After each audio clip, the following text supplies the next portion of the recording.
Hi everyone, Bernard here with the latest Citizen vlog. This is a Citizen present. It's the 2nd of January, so we're looking back on the New Year's Day game against Everton, Manchester City 2. Everton nil. Can I just take this opportunity to wish you all a happy and prosperous 2020? I remember looking forward to the millennium when I was obviously in my teens and in my 20s, and I thought, oh, I'll be 41 in the year 2000, but now we're 2020. It just seems odd, doesn't it? I was dreading being 41. I'll be 61 this year. So anyway, there you go. Anyway, all the best to you and all your families and friends, etc., etc. Anyway, City finished off the deck. We had we did have our best decade, didn't we, in our history, trophy winning wise. I'm not saying obviously there's plenty of history to go around in every decade, but it was nice to see. I mean, this is my 7th decade now because I just about saw the 50s. So it's nice that I've been able to see City have their greatest decade. And obviously it was there in the 60s, which was probably the second best decade, was it? I would have said the 60s, but it crossed over with the 70s, didn't it? So we might have missed a few there, unfortunately. Anyway, let's see what 2020 brings.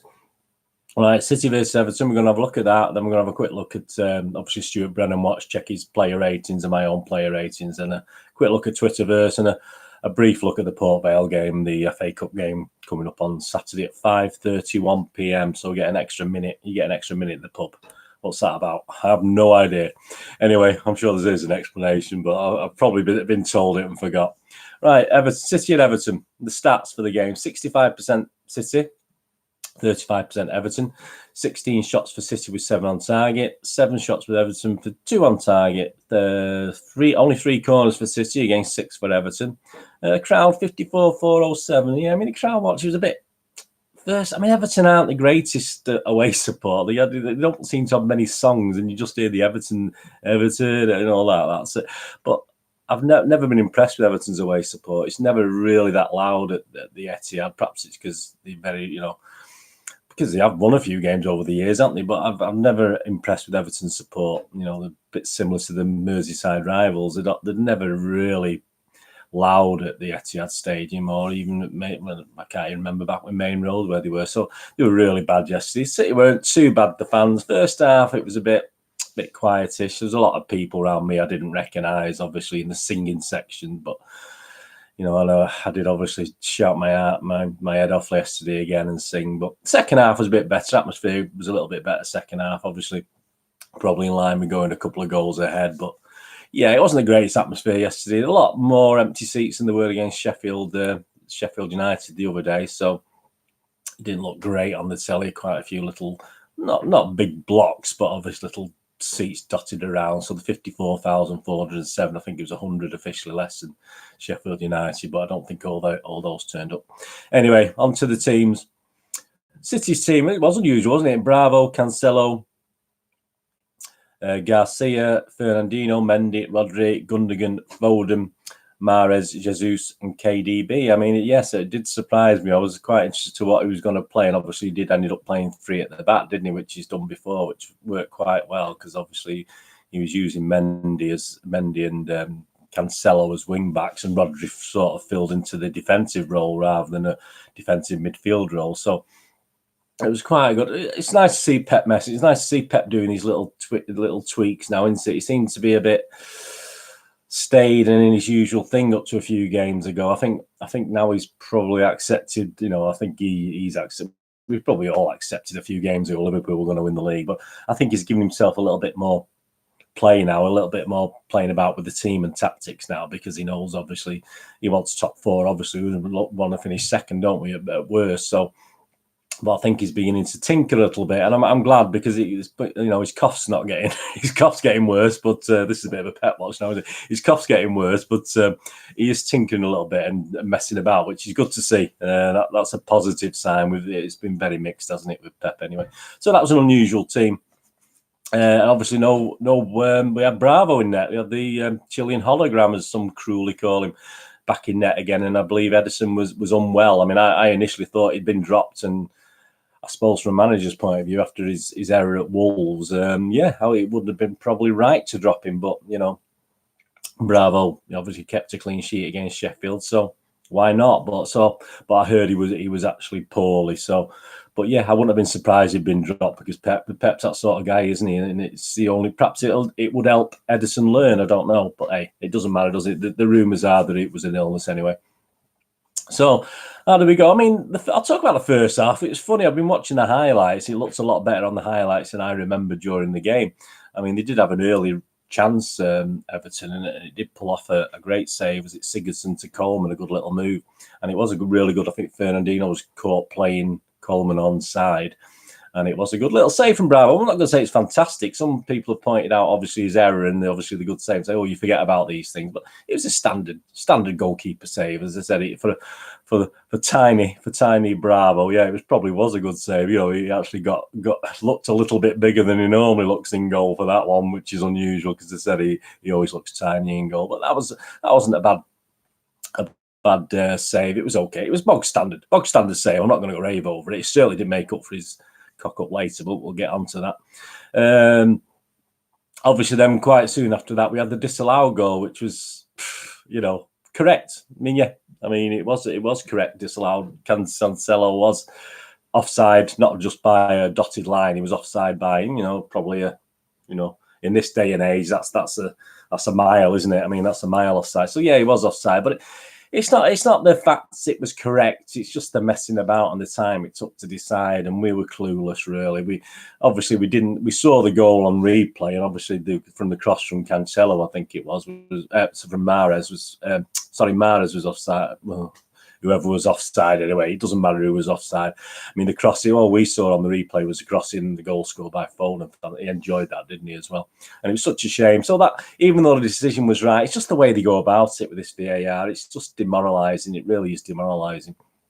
So, I mean, I'm going to go from the good Bravo save. That's the bad. Obviously, this is the good, bad, and ugly we're doing now. So that's the bad. And then we had another bad, didn't we? On 19 minutes, I think it was, where we had the ridiculous line saying for offside, and then a penalty check. So we had two things, didn't we? And then we had a third option, which we were looking back at the highlights, where they thought Mahrez was onside, so that was okay. They thought Mahrez may have handled the ball, so they were checking for that. And then obviously we were checking for the penalty, and yeah, it was soft, wasn't it? I mean, Mahrez went down like a pack of spuds in a sack of spuds. He was dreadful. I mean, I don't think it was nothing really, was it? I mean, so they were checking for the penalty. But then you get just all the messing about and not knowing what's going on. And in the end, they had to give a free kick from where the offside was, which wasn't offside. So, I mean, it's just another bad thing. We're all absolutely, totally confused. And then towards the end of the first half, I mean, I'd say that it was sort of petering out into a rubbish 0-0, wasn't it, at half time? Which, as I said, on the highlights, it looked quite good the first half, but I wasn't overly impressed with City with the thing in the City in the first half. But we did put some nice little moves together. Everton were okay, but I thought Everton weren't very good yesterday. In the first half, I didn't think they were. I don't know what they were doing. I think they'd had a few. Perhaps he'd been out on the beer the night before. I'm not too sure. But Mahrez had a couple of chances. He had one that he put wide when he should have done a lot better, and then one that really annoyed me on the stroke of half time. It sort of fell to him 3 or 4 yards out, and he got right under it and messed it up. And I just thought it was easy to miss. And I don't know what he's trying to do. He could have put it in with any part of his body. But so Mahrez was a bit of disappointment. That was give me a bit of a bad taste in my mouth going into half time. I was a bit upset. I had a bit of a rant at Mahrez, probably to my son. I didn't do it too loud, but it just annoyed me the fact that he's a quality player and he does, these simple chances when it's 0-0, you've got to take those things. So anyway, nothing changed at half time. We come out the same team. But we didn't have to wait long, did we, for the next bit of good, which was Jesus' goal from a fantastic Gundogan assist. I'm not the greatest fan of Gundogan, but what a fantastic ball. But a lot of the players are playing those nice little. Ferner have been playing some great balls. Rodri have been playing some great balls. And Jesus, top corner. I mean, Pickford got a hand on it, but could he have done better? Probably not. He was probably really well placed. He did well to get a hand on it, and I don't think he could have done much more. But that was a fantastic goal. And as we know, he likes scoring against Everton, Jesus. And I thought before the team that Jesus might play actually rather than Aguero, because and I didn't particularly think he did, because he used to score against Everton. I just thought Jesus would play better against Everton than Aguero. So that was a great goal. Then on to the next good, it was literally about 7 minutes later, Mahrez to Jesus again. Another good ball from Mahrez and another great goal and low into the corner. And then, well, did we have the Foden penalty, didn't we? Was it Foden penalty? It was either the Jesus chance where he hit the post came first, where he had all the net to aim for, basically, but went for the near post, which was quite clever if you think about it, because Pickford was probably trying to cover the rest of the goal, but he missed it on that. But the Foden penalty, I mean, it wasn't on Match of the Day last night, and I had a quick look at Match of the Day last night, and I've seen snippets on the internet. And what confuses me about this is that, I mean, people are saying the defender got his foot on the ball, you know, across Foden, got his foot. I mean, he did well, Foden, to get in that position, didn't he? He went out, took through two, he went through two players and obviously dribbled. So that was a typical tenacity from Foden. And then when he got in the box and he went to kick it, and the guy had put his leg across him. Now, I can't see evidence that he touched the ball. The ball speeded up, but that's because Foden actually kicked through and managed to kick the ball through the other guy's leg. Now, even if that's not a penalty, right, it's perhaps not clear and obvious, the ref's not going to give it. It's not a clear and obvious error, perhaps. So perhaps correctly the VAR's not give it, but we've seen stuff, you know, we don't know what is clear and obvious these days, so that's rubbish anyway. But if a defender sometimes blocks someone unfairly, isn't that an obstruction? I mean, shouldn't it have been at least an indirect free kick? Do we not have indirect free kicks anymore?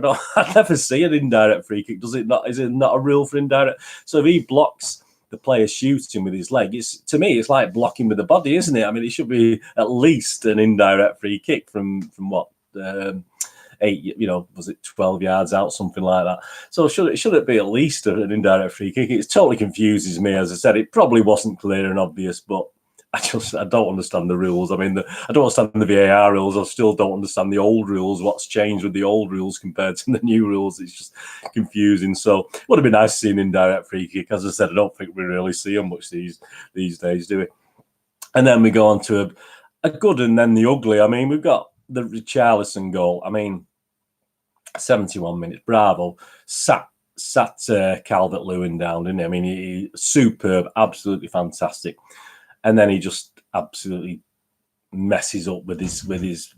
All right, he's gonna do that, and we accept we do that. And probably Ederson does things like that, but Ederson would have dinked that out rather than try to pass it out as Bravo did. So for all the one okay save that Bravo did, that was put. And there's a lot of animosity towards Bravo on the internet again. He's getting that again. You'll get people now. You get City fans slagging each other off now, and some defending Bravo, some picking on him. So you're going to get that now, unfortunately. But let's face it, Bravo, see out this season. If he's there next season, I'll be very, very disappointed. Bravo, in my opinion, overall, yes, he has been there and helped us win cups, etc. But then again, if he wasn't there, we'd have another goalie in. So, it's to say, and I, me and penalties. I mean, good goalies can save penalties. It's just one of those things. So I've never liked Bravo from probably the 10th, 12th game he played. I mean, I give him a chance, and I watched him as a ex-goalkeeper myself. I was never impressed, but I've been quite impressed that he's improved this year, and he does look a little bit better on crosses. But again, yesterday, that wasn't his only error. There's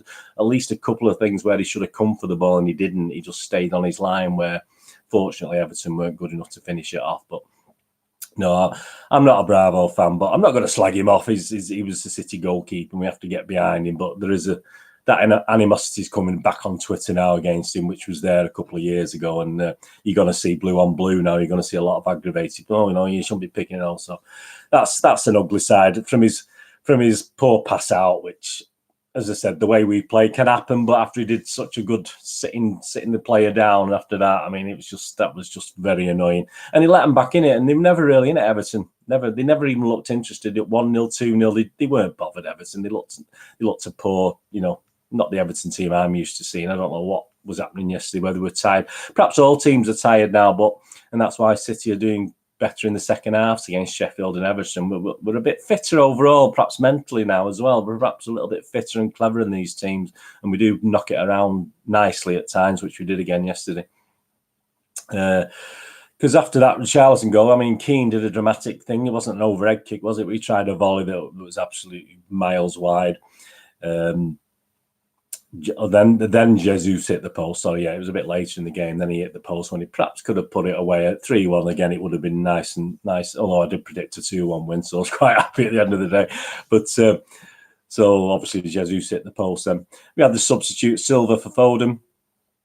And then we had another ugly, didn't we? The Calvert-Lewin challenge. And Pep was asked after about this challenge in the corner, and he did say he should have been off. And I've just seen it again on the City app, and it was disgraceful. Calvert-Lewin was a very lucky boy to stay on. That was a dreadful, dreadful challenge. 93 minutes, we had Sterling for Mahrez. And so obviously he had one good run, I think. One good run. But yeah, I mean, the highlight of this, again, even though VAR didn't get too much wrong, I mean, half time, we had 2 minutes injury time. I think one of the VAR checks took 3 minutes in the first half. So again, timekeeping, I think I mentioned it before, is one of my banes. I think it should be taken away from the referee and have an independent timekeeper doing it. I just think it's totally in this. They've introduced this ridiculous VAR thing, which is so inconsistent. It's unbelievable. But I think they should take the timekeeping away from the referee as well, because that was absolutely a joke. Everyone was just, and we'd have built up a little bit of steam before half time. So it did come at about time for City, because we did look good the last 5 or 10 minutes of the first half, even though I wasn't impressed with the rest of it. As I said, Pep watch, great. Jesus, what I'd like to say about Jesus as well, I noticed yesterday, I mean, I'm hoping, touch wood, that this is a sign of things to come. But he was staying on side well. He was doing he's beating the offside track quite well. We know what Jesus is. As soon as Jesus scores a goal and it's iffy, I'm thinking, he's offside, because he's dreadful. He's dreadful. But yesterday I saw signs of he looked as though he was playing and looking at players more a bit more, and he has to. I mean, this is one of his problems. I mean, I'm so hoping that he is learning, and that's a good sign yesterday that Jesus has turned the corner and he's learning how to stay onside, or play it very close and be safely onside. So that was a really good thing that I noticed with Jesus yesterday. Anyway, shall have a look at the player ratings. Good win, wasn't it? 2-0 in the end. I mean, it was a 2-1. It was a good win. I mean, Everton, just going back to Everton, I just thought they were banging. They were pretty average. They had a couple of nice moves, but I don't know. Ancelotti's perhaps trying to make them less physical, but I mean, they had, 4 bookings in the match to City's none, which is unusual that City didn't get a booking. There's another good thing. I don't remember many games where City play we don't get at least 1 booking. So they did get 4 bookings, Everton, but I don't think, apart from that Calvert-Lewin thing where he should have just been straight red, to be honest with you. No, they just, I don't know, they didn't look the same to me, Everton. They didn't really worry us, even though we let them back in it, obviously, at 2-1. I wasn't impressed with Everton. I think they're going to have to play a lot better. And last 3 or 4 games I have watched them, and they played quite well, but they just a bit of physicality has gone with Everton there, which is funny to say when they got 4 bookies, but apart, I just didn't notice it. Stuart Brennan watch, Claudio Bravo. Stuart Brennan made a 5 save in the first half, but his error to hand Everton a lifeline was a shocker and made for an unnecessary nervy ending. Yeah, so Stuart's only giving Bravo 5 out of 10, and I'm gonna give him 5 out of 10 as well. I was nearly going to give him 5.5. As you know, almost 6 is my basic rating for putting your shirt on and going out on the pitch. So yeah, I'll agree with Stuart, because I think he made 1 okay save, and there was, a couple of things he should have come for and he didn't. And the goal, he should have done better. He should have dinked it out. I mean, he was trying to play it through bodies, and even though there's loads of bodies there, obviously we unfortunately couldn't stop the goal and deflections, and the goal eventually went in, didn't it? Cancelo, Guardiola challenged him to up his game, and he responded with one of his best performances in the City shirt. I mean, Pep did deny that he challenged him. He said he was sort of misquoted, etc. He's give Cancelo a 7 out of 10. Yeah, I mean, again, I'd give this defence all at least a 7 out of 10. Yeah, I'd give Cancelo a 7. Eric Garcia, a couple of top-class saving tackles in the second half to add to a highly composed possession and passing game. He'd give him an 8 out of 10, Garcia. I mean, I'd give him a 7.5. I nearly pushed him to an 8, but yeah, I'll give Garcia 7.5, which is, for me, is not a bad. It's not a bad rating. 7.5. Fernandinho, I liked some quality defending with great passing and perfect possession, starting to look like a top defender. He's give Ferner a 9. I give Ferner an 8. I'm not going to go mad, but yes, he did play. I was really, really impressed with him and Garcia as centre backs, and it was, obviously, if Laporte comes back, we're going to see Laporte and Garcia as our main centre backs, possibly. Benjamin Mendy, much more like his old self, rampaging down the left flank and delivering good quality crosses. Defended well too. So Stuart's given an 8. I mean, a few people on Twitter did say to Stuart, "Well, you're giving him an 8." I was a bit unimpressed with Mendy, certainly in the second half. I mean, I give Mendy a 7. As I said, I'm not going to give any defenders less than a 7. But yeah, I mean, first half he was quite good. Second half, but the way we played, I think he was all right. But I think 8's a bit over the top from Stuart. Rodri slotted in as a third centre-back to good effect, giving City good control for most of the game. Yeah, I mean, Rodri played well. I'm not going to quibble with that. He's given him a 7. I'll agree with a 7 as well. Kevin De Bruyne, his third game in 5 days. Yeah, all credit for him for that. Clearly paced himself, but still had a hand in the second. Yeah, it was just, and I thought he enjoyed it yesterday, KDB. He looked as though he's enjoying it. Stuart's given him a 7. I'm going to give him a 7. We didn't need him. There's some nice passes from other players, wasn't there, yesterday? So we perhaps didn't need that little silky KDB as much as we normally do, because Werner and Gundogan, etc., were playing some nice little passes across the pitch. So that was good. So I give him a steady 7. Ilkay Gundogan, neat and ineffective in the first half, but provided a killer pass for Jesus' first goal in an excellent second half. Yeah, so again, Stuart's given Gundogan an 8. Again, I'll give Gundogan a 7. He did play really well. I wouldn't, so I'll give him half a point for the assist and half a point for having a good game on top of my normal 6. So 7 I give Gundogan to Stuart's 8. Riyad Mahrez missed 2 or 3 chances, but claimed an assist for Jesus, second in a much better second half. Yeah, he's give Riyad Mahrez a 7, and I've only given him a 6.5. As I said, I think even though for the pass there was 2 or 3 things that he did poorly, and he should have done a lot better. I've already commented, so I'll give him a 6.5, which is a bit more than the average, and that is my lowest rating I've given anyone apart from the outfield players, apart from Bravo today. So Stuart Brennan gave him a 7. I give him a 6.5. Gabriel Jesus, quiet first half, but took his first goal brilliantly. And his movement and finish for the second were not bad either. So he's given him an 8 out of 10. Jesus, yeah, I give him a 7.5. He played okay as well as the goals. I mean, 7.5. Perhaps I should give him an 8, actually. But I'll stick to 7.5. That's what I've wrote down, but I can't disagree with that.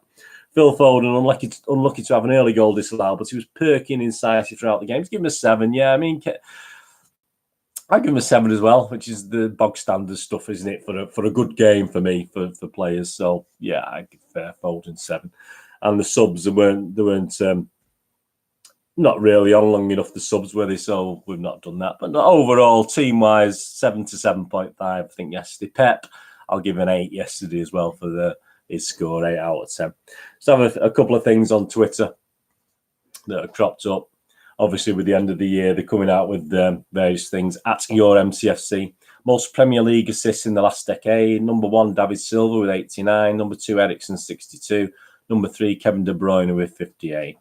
You've also got James Milner down at number 8 with 52. So that's quite interesting. But our wonderful David Silva, let's enjoy this last few games. At Superbia Proelia, at Man City Superbia. The top 5 Premier League managers this decade based on points per games, and you have to add at least 50-plus games. Obviously, Pep Guardiola, 2.37 points per game. Alex Ferguson, 2.27. Jurgen Klopp, 2.15. So Robert Mancini's there in 5th place at 2.04. So those quite interesting stats. At goal, Sergio Aguero in the Premier League this decade, most goals, most games scored, in most goal movements, most shots on target. That's always good to see. And we're going to at City_extra. Aguero scored the most Premier League hat-tricks in the 2010s. So Sergio Aguero 11, Harry Kane 8, Luis Suarez 6, and bit a few people as well, didn't he? But we don't talk about that in the decade, do we? And obviously Manchester City in general at Superbia Pirelli again, who's been doing his stats work here. What an unbelievable decade. 2010 to 2020, well, the end of 2019, not 2020, is it? Matches 562, we've won 365, drawn 89, lost 108, a win percentage of 65%, Premier League points 818, goals for 1,247, goals against 534, a goal difference of plus 713, 4 Premier Leagues, 2 FA Cups, 4 League Cups, 3 Community Shields, and a partridge in a pear tree. What a decade! I mean, you just got to look at that and think absolutely fantastic what we've just seen in the last 10 years. Fortress of the decade. Obviously, the Etihad is coming out. I mean, the right is a little bit small, so bear with me. Manchester City, Etihad Stadium, 146, drawn 25, lost 20. So only a 10.5% defeat. So of the decade, Etihad is the Fortress decade, is the most, kept the most goals and won the most games, etc. At Stat City, Pep will today become the Man City manager, taking charge of the most games at the Etihad Stadium, overtaking Robert Mancini at 94. So that's an interesting one. So that's his 95th game. So he's obviously at the Etihad Stadium, so the most games. That was a quite an interesting thing. Just a final one, match of the day last night. Yeah, Phil Neville, Stuart Brennan commented at Stuart Brennan. Did Phil Neville really just say Jesus will take over Aguero's mantelpiece? Yes, he did. So that was quite funny. Obviously, he meant mantled, isn't he? So well spotted. Well, not well spotted, Stuart. We all spotted it, but obviously he commented on that last night. Right, on to Saturday, this coming Saturday. What date are we on for Saturday? We've got a new calendar. So it's the 4th, Saturday the 4th of January, FA Cup round 3. 8,000 Port Vale fans coming to have a good day out. So all credit to them. Singing wise, probably going to be very loud in that top tier, aren't they? We're going to be. Let's hope a few of us are there to sing, because we can easily get outsung at these FA Cup games. And we don't, as I say, we didn't get outsung yesterday. Everton were poor.